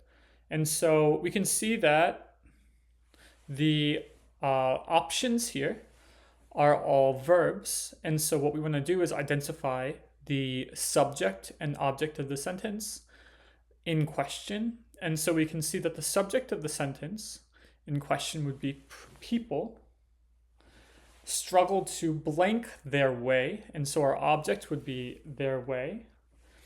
And so people struggled to circumvent their way through the limited visibility. People struggled to conjure their way through the limited visibility. People struggled to discern their way through the limited visibility, and people struggled to meander their way through the limited visibility. So this is a little bit tricky because we have multiple words here that upon first glance might seem to work. And so circumventing or going around something, if it was circumventing the limited visibility, then that might make sense here. Or circumventing some sort of obstacle, rather, that would make sense, but that's not the situation we're dealing with. It's circumventing their way, which is not a expression that's actually used. And so circumvent or go around wouldn't make sense in context, so we can eliminate A here. In terms of conjure or try to imagine something, imagine their way through the limited visibility seems very, very awkward, and so we can eliminate B. Now we're in between C and D. And in terms of what meander basically means like to follow a winding course like this. And so there's no evidence that this course was winding per se, and so we can eliminate D and we're left with discern, or sort of judge their way through the limited visibility, and so discern would make the most sense here, and we can pick C as our answer. Now moving on to number 2. So again, another word and context question. This module is going to have a lot of word and context questions given the fact that our first module only had, I believe, 2. And so looking at this next question, we see that they are talking about adjectives here. And so they're talking about the fact that this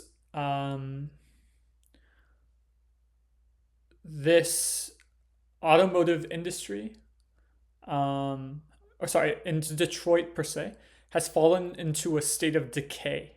And so decay is a critical word for here. And also we see that it says this state of disrepair. And so again, anytime that we are talking about adjectives in our answers, we want to look for tone words within the passage. And so let's now look at our answer choices, and we see first nascent or from birth. That wouldn't work as an option here and contains a different meaning. Immutable or unchangeable. Clearly things did change, and so B wouldn't make sense either. And now we're left with auspicious or desolate, and auspicious basically means favorable. And so that wouldn't work here, or fortunate. And so we can eliminate auspicious, and we're left with this negative word desolate, which means basically sort of empty and dreary, which would give us the definition that we need here, and we would pick C as a result. Now moving on to number 3. Here we have verbs in our answers, and so we know that we should identify the subject and verb of the sentence. We see that the subject of the verb, the sentence in question would be Munez, and the object would be the idea that beauty is subjective and multifaceted. And so let's see first what he is saying about his idea of beauty. And so we know that he challenges conventional notions of beauty. And so he's sort of subjective in his approach to beauty. And so as a result, we want to pick something that basically says Munez supports the idea that beauty is subjective. In terms of what each of these words means, repels or sort of, which would be the opposite of attract, wouldn't make sense, so we can eliminate A. Censures or punishes or restricts wouldn't make sense. Again, it's a negative word, so we can eliminate B. Ratify is approve, but sort of in an official sense, and so we can eliminate C as an answer. And we're left with D, champions or supports, as our answer, which would make sense in context here.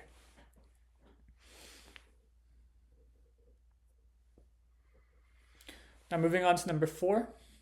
Here we're looking at verbs, and so let's look at the subject and object of the sentence again. And so we see that here they're talking about her ability as the subject and compromise from seemingly intractable positions. And so because we know that she's a renowned diplomat and former United States ambassador, we know that she must have this skill and ability to create compromise from these intractable positions. And so extort wouldn't make sense. The extort is extremely negative and basically means to threaten, normally in a monetary sense, and so that wouldn't make sense here. Admonish or warn wouldn't make sense. Again, that's a negative word. Broach, which basically means to introduce, sort of something that's uncomfortable generally, wouldn't make sense here because there's no evidence that she's introducing compromise. She's essentially creating compromise, right? So elicit or give way to would make sense as our answer here, and we can pick D.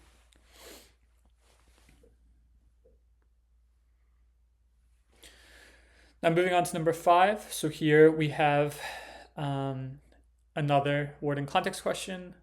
And so what we want to identify here is the fact that we're looking at verbs. And so let's see what we're talking about. So this method of communication allows honeybees to blank the location of food. This method of communication allows honeybees to obfuscate the location of food sources to other members, misappropriate to other members, divulge to other members, or misconstrue to other members. So we know that honeybees want to work together, right? So they want to be able to communicate or let other bees know the location of the food. And so if that's true, something like obfuscate or to make ambiguous would not work. Misappropriate, or basically to distribute in a wrong way, would not make sense. And then we're between divulge and misconstrue is to misunderstand, and so we're left with divulge or communicate or give some sort of information to another. And so we would be left with C as our answer here. Now moving on to number 6. So here we have adjectives. So let's sort of look at the sentence in hand. And so it says that the discovery of the ancient city of Machu Picchu by explorer Hiram Bingham in 1911 captivated historians and archaeologists as it provided a blank insight into the lives of the Inca civilization. And so this question is a little bit tricky because it looks like 2 of these options could actually work. And so we have 2 potential options that are attractive. One would be evocative and one would be palpable. And so when we look at evocative versus palpable here, evocative basically means to stir feelings.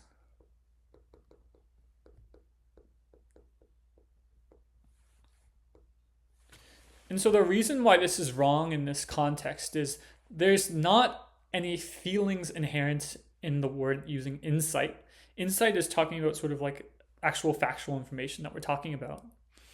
And so what we want to, rather than pick evocative here, palpable where basically means almost seemingly real, or something that we can almost touch, would be a more accurate take on what is actually happening in terms of the insights that were made from the ancient city. And so we can pick palpable as our answer.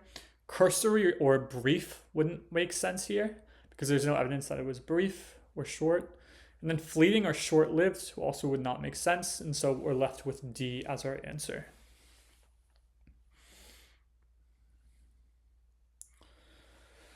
Okay, now moving on to number 7. Here we have adjectives. And so we know that we have these two parties, the Republican Party and the Democratic Party. And they have their own ideals, and they sometimes argue over these ideals, right? And so each party's blank insistence on its own ideals. Each party's congenial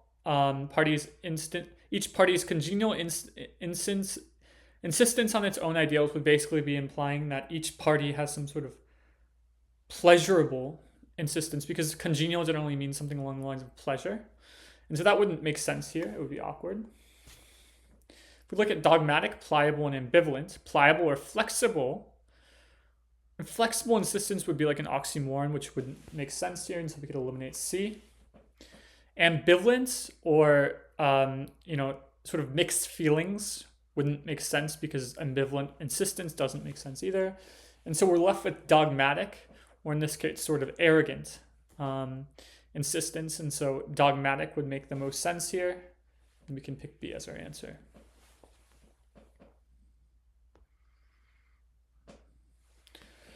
Now moving on to number 8. So I believe this is the last word in context question for this section. What we need to do is basically look at the various ing verbs that are mentioned here, and we see that it says this fascinating technique involves dolphins blank their tails on the water's surface. And so, when we think about dolphins and what they do with their tails on the water's surface, they essentially flap their tails, right? And so languishing or dying wouldn't make sense here, so we can eliminate A. Suppressing or stopping their tails wouldn't make sense here, so we can eliminate B. So we're left with C and D. And dismantling or basically taking apart their tails wouldn't make sense either, and so we're left with thrashing, or essentially splashing violently their tails on the water surface. Not violently, but aggressively. That would make sense, and so we can pick C as our answer here.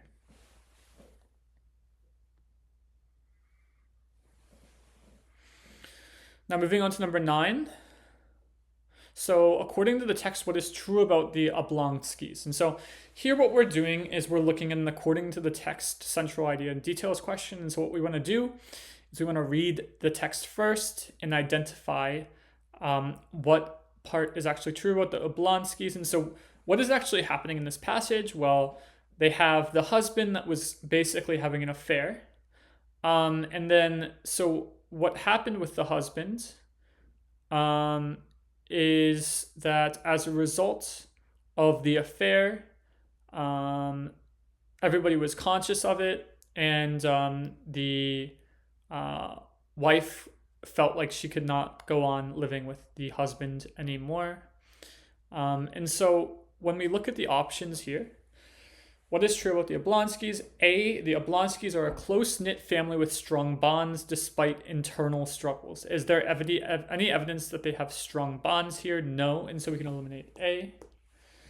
Looking at B, C, and D, if we look at D first, the Oblonskys encounter friction with the stray people due to the French governess. This has nothing to do with actually what's being said in the passage. The stray people are only mentioned in the very last sentence, and so we can eliminate D. And then when we look at C, the Oblonskys endure a sense of disconnection caused by the stray people. And when we look at the actual passage and what it says about the stray people, it says the stray people brought together by a chance in any inn had more in common with another than they, the members of the family and household of the Oblonskys. They're basically just comparing the stray people and the Oblonskys, not saying that the stray people caused a sense of disconnection as a result to the Oblonskys. And so that's why we can eliminate C, and we're left with B, therefore. The Oblonskys' household is in turmoil due to the husband's indiscretion or carrying on this affair with this French girl, and so that's why we can pick B as our answer here.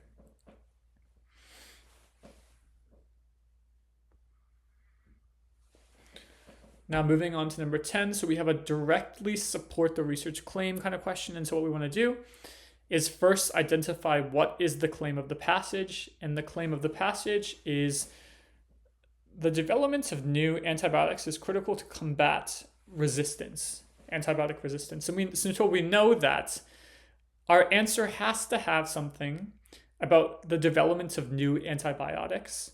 And so when we look at the various answers here,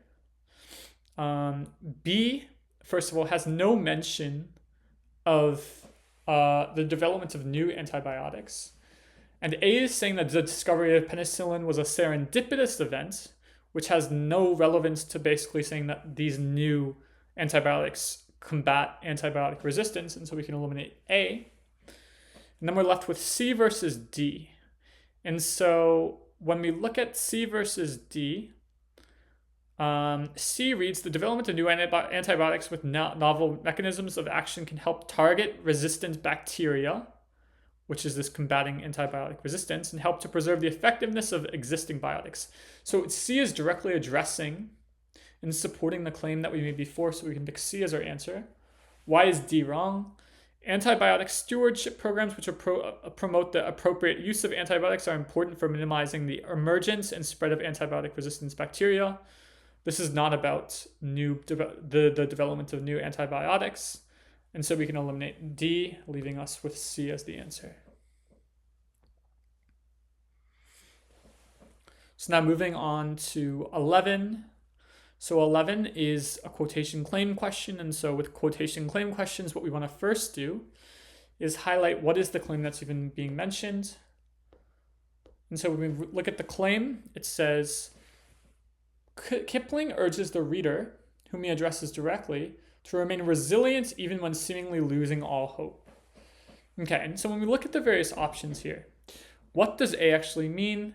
A is basically talking about us wanting to or needing to remain hopeful, but it has not any direct reference to resilience, and so we can eliminate A as our answer. B, if neither foes nor loving friends can hurt you, if all men count with you, but none too much, if you can fill the unforgiving minute. This has more to do with relationships and maintaining relationships, and the importance of relationships. And so as a result, we can eliminate B as the answer. If we look at C versus D, D, if you can talk with crowds and keep your virtue, or walk with kings, nor lose the common touch, yours is the earth and everything that's in it. This is about maintaining or preserving virtue, and that doesn't have to do with resilience also, and so we can eliminate D. Looking at C, if you can force your heart and nerve and sinew to serve your turn long after they are gone, and so hold on when there is nothing in you. So when losing all hope is this when there is nothing in you part, and talking about holding on and forcing your heart, these are the remaining resilient parts, and so we can pick C as our answer here.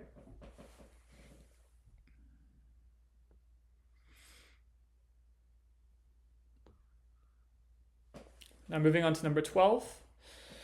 So 12, we have another support the claim question. And so let's first look at what the claim actually is. And so when we look at the passage, we see that it says, a historian asserts that Tubman's actions had a substantial impact on the success of the Underground Railroad.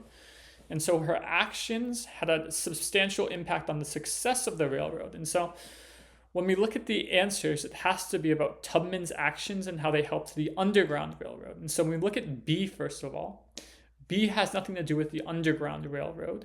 It does talk about her playing a key role in the suffrage movement and advocating for equal rights, but it's not about the Underground Railroad, and so we can eliminate B. Again, C doesn't have to do with the Underground Railroad.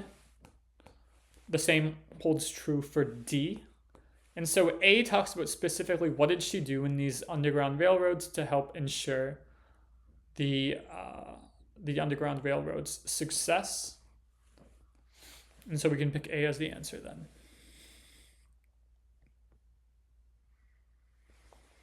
Now moving on to 13. So here we have a main purpose of the text question. And so first what we want to do is try to understand what is being said in this text. And so the first thing that we really need to understand here is the fact that it says that that truth equals woman here. And so anytime they talk about woman, they're essentially talking about truth. And so when we read the first few lines, it says, supposing that truth is a woman, what then? Is there not ground for suspecting that all philosophers, insofar as they have been dogmatists, have failed to understand woman? And so philosophers have failed to understand truth is what that essentially means. And then throughout the passage, they continue to talk about this fact that the way in which these philosophers approach truth is misunderstood and essentially wrong. And so when we look at the answers here, to critique the seriousness and persistence with which philosophers approach truth. And so they do talk about the terrible seriousness and clumsy, but this is not a detail rather than the main purpose, and so we can eliminate A. Looking at C here, we see that they say to portray the current state of philosophical dogma as downtrodden and potentially obsolete. So again, they do mention that, but it's not the overall purpose of this text, and so we can eliminate C. To suggest that truth, like a woman, resists simplistic and heavy-handed attempts at understanding. Again, this is a detail, but it's not the purpose for this author writing this part of the work. And so throughout the passage itself, the main theme is to essentially assert that they've understood truth in an erroneous manner. And so that's why we would pick B as our answer here.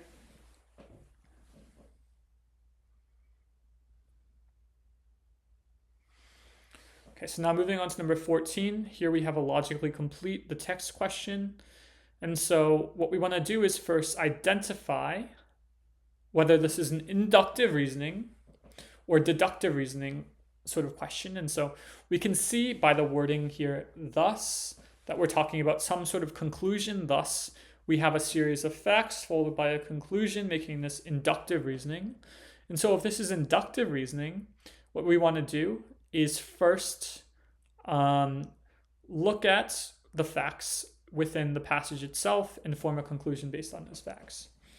And so they essentially argue that they want to anticipate future outcomes based on historical data, but in order to do that, robust models need to account for potential outliers. And so incorporating data in extreme cases when they deviate from the majority of observations is going to be something helpful rather than hurtful.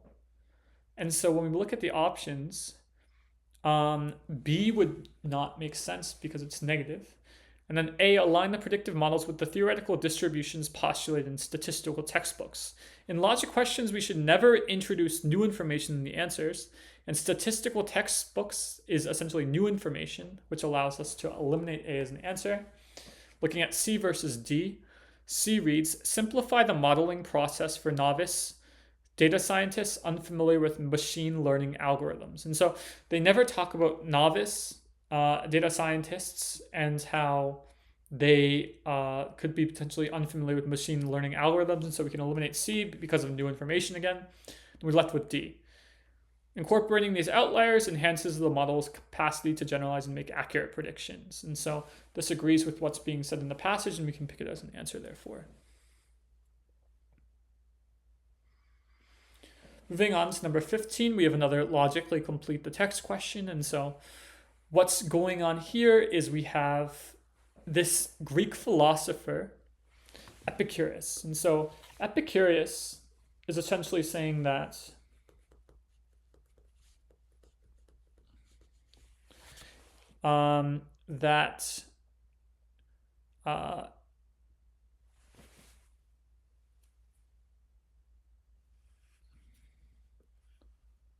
avoidance of pain He talks more about that than pleasure. And he's often associated with hedonism, right? But the conflict here is essentially that hedonism posits that the pursuit of pleasure is the highest good.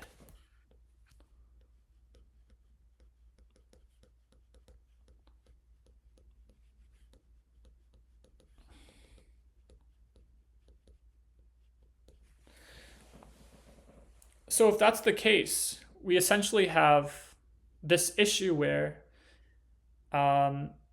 Epicurus believes that avoidance of pain is most important, whereas hedonism, the doctrine that he's often associated with, talks about pursuit of pleasure being the most important. And so how can this simultaneously be true? And so what we need to do here is when we look at the answers, we cannot introduce new information, but we can reinterpret sort of the wording in terms of what was being said initially. And so when we look at D, first of all, the writings of Epicurus were misattributed. In reality, he didn't propagate hedonism at all. This directly contradicts what's said in the passage, so we can eliminate it immediately. C, hedonism was an esoteric philosophy, understood and interpreted differently among various Greek philosophers. This introduces new information. And so by introducing new information that's unsubstantiated, we can eliminate C as an answer. B, Epicurus was an anomaly among Greek philosophers, often contradicting the philosophical doctrines he himself endorsed. Saying that he contradicted the philosophical doctrines he endorsed was not mentioned in the passage. And so we can eliminate B. Looking at A, Epicurus held an atypical interpretation of hedonism in which the avoidance of pain was equated to the pursuit of pleasure. So this is a reinterpretation without actually introducing new information. Whereas if we equate avoidance of pain with pleasure in Epicurus's mind, he's simultaneously saying that avoidance of pain and pleasure are important, which would make sense in context and allow us to pick A as the answer here.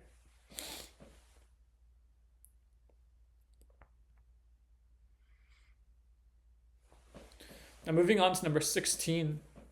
So here we essentially have the mineral olivine, right? So we have olivine here.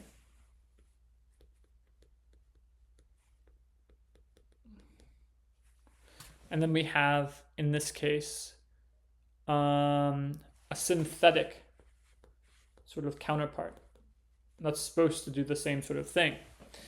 And then we have both 1,000 degrees Celsius and 13 degrees Celsius, temperatures in which these are tested. And so at 1,000 degrees Celsius, the olivine and the synthetic models performed the same. And so I'll just put this as an equal.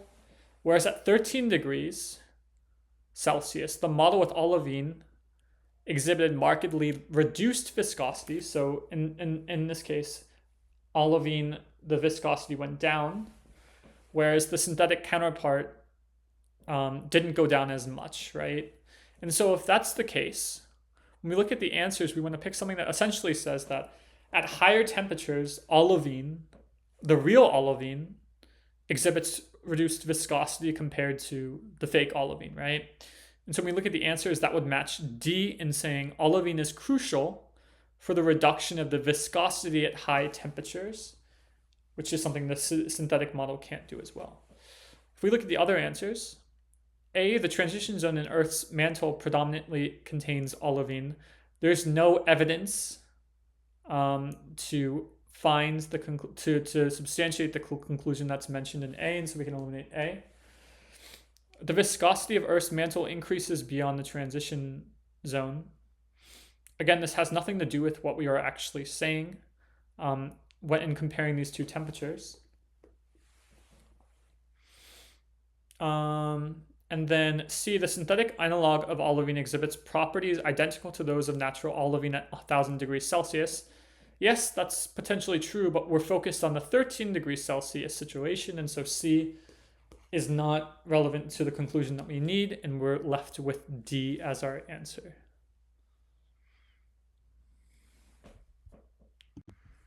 Okay, and so now transitioning to the grammar part of the module.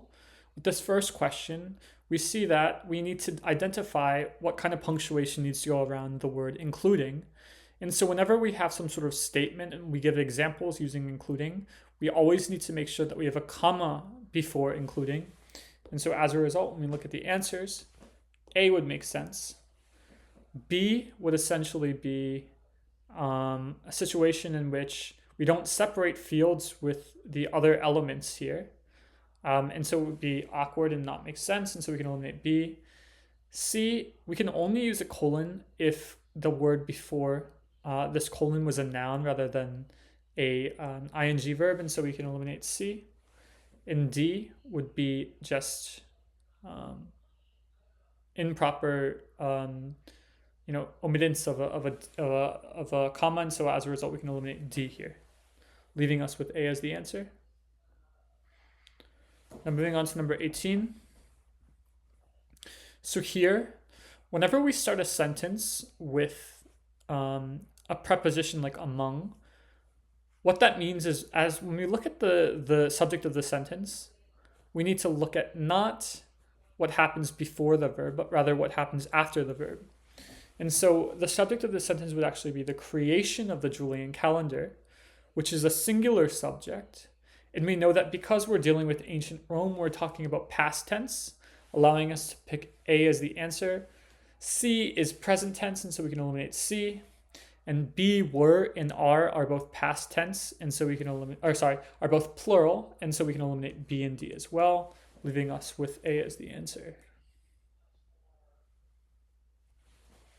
Now moving on to number 19, what we need to do here is we need to identify, starting from Harriet Tubman to freedom, whether we're dealing with an independent clause or sentence, and from her to history, whether we're dealing with a sentence or a dependent clause. And so we know that from Harriet Tubman to freedom, because we have the subject being Harriet and the verb being risked, we do have a sentence. And from her efforts to history, we have a subject in her efforts and saved as the verb, meaning that we have two sentences that need to be separated by either semicolon or period, allowing us to pick B as the answer. In terms of A would be a comma splice, and so we can eliminate A. C, this would be not additional information, so it would be awkward to use a dash. And D omits all punctuation, which wouldn't make sense in context and be a run-on sentence.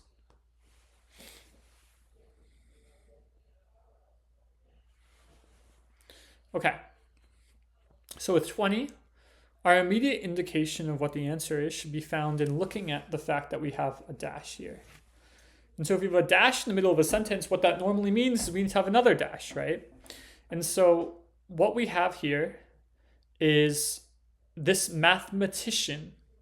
And so we have two answers with dashes in them. One is programmer dash and one is programming dash. We know that she is a computer programmer, not computer programming, and so we know that A must be the answer here, allowing us to eliminate B. C and D would not address the fact that we have this first dash standing by itself, and so we can eliminate C and D as well, leaving us with A as the answer. Moving on to 21, the question that we need to look at here is what is the subject of the sentence? And we know it is the Great Barrier Reef. And so this reef, we know being singular has to be either is home to or has been home to, given the fact that C and D are plural. And so has been home to and is home to, if we're debating between those two options, and we know that the Great Barrier Reef is still present today, just using is home to is a more natural, more succinct way of expressing what we need to say. And so A would be the answer and B would be not as good of an answer. Now moving on to 22, So here it talks about how this woman, Mary Curie, was the first person to win Nobel Prizes in 2 different scientific fields, and then those 2 scientific fields are mentioned here. So when we look at the various options here, the option that would directly basically answer the question of what are these 2 scientific fields would be physics and chemistry. And so the way we use a dash is if we have some sort of list or where we specify elements that were mentioned before the dash. And so A would be the correct answer here. In terms of B, using a semicolon would imply that we need to have an independent clause following the semicolon, and that's not true here, so we can eliminate B. Looking at C, such as physics and chemistry would imply that these are only examples of the fields and there are more fields, but we know that there were only 2 fields that were being discussed, and so we can eliminate C as our answer. Moving on to D, there needs to be some sort of punctuation here, and D doesn't list any sort of punctuation, and so it would be incorrect. Now moving on to number 23. So now we have transition questions where we want to look at the relationship among sentences. And so in this first and second sentence, we know that they're talking about the positive consequences of the Industrial Revolution, whereas the last sentence is talking about negative consequences. And because this is a direct contrast, we would need something along the lines of but, or however being the answer. In terms of C, we're not talking about a cause and effect relationship, so we can eliminate C. In conclusion, or when we summarize what was being discussed in the text, that doesn't match what the purpose of the last sentence is here, and so we can eliminate B. A is not necessarily introducing new information as much as it is also talking about the negative consequences versus the positive consequences. And so if, however, were not an answer, moreover would be potentially an answer here, but however, more directly establishes the fact that we have a contrast. And so moreover, rather than moreover, however would be a better option here.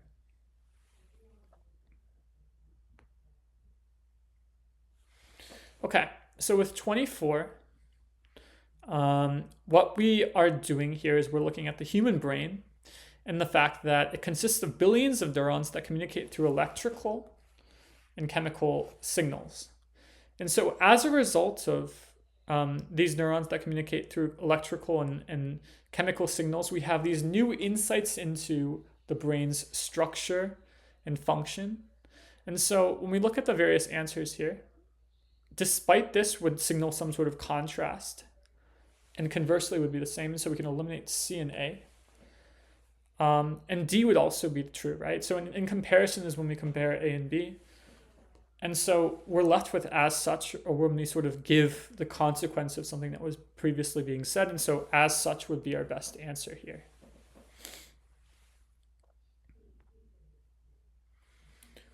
Now looking at number 25.